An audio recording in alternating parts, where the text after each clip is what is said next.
हमारे सफ़र का आगाज़ होना था 14 जुलाई को, 14 जुलाई शाम को 8 बजे सर सैयद एक्सप्रेस के अंदर। तो हमने सोचा कि 11 और 12 तारीख में से किसी एक दिन हम लोग शॉपिंग वगैरह जो मेन चीज़ें जो एंड में याद आती हैं वो ख़रीद लेंगे। लेकिन 11 को हो गई बारिश, तो हमारा प्रोग्राम बुरी तरह हुआ मुतासर।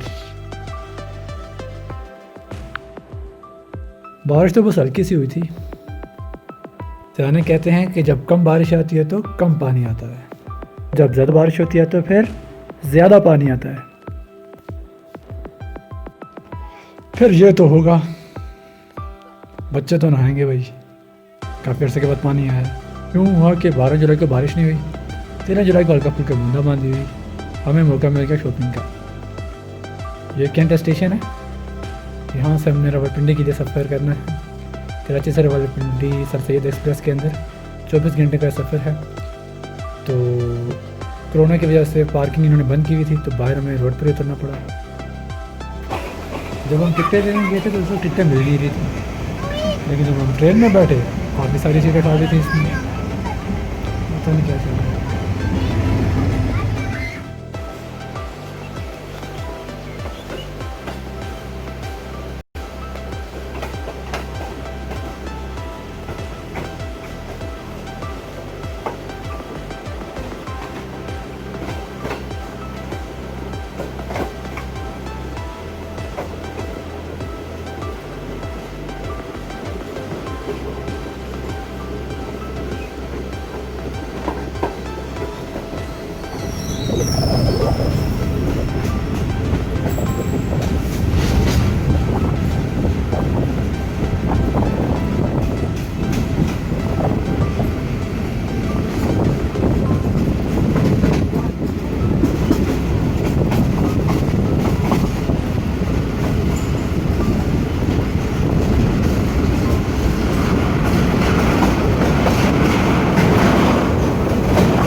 सुबह 6 साढ़े 6 बजे का टाइम था और अब गर्मी बढ़ना शुरू हो गई थी, क्योंकि पहले रात का सफ़र था और सिंध में वैसे भी गर्मी कम होती है, पंजाब में ज़्यादा होती है। तो ये तो मसला।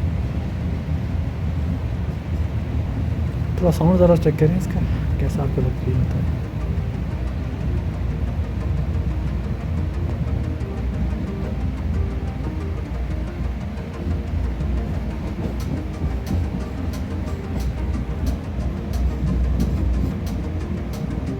स्टेशन का नाम तो याद नहीं है, लेकिन यहाँ पे ट्रेन रुकी थी थोड़ी देर के लिए, शायद पानी वानी जो टैंकी में भरते हैं उसके लिए।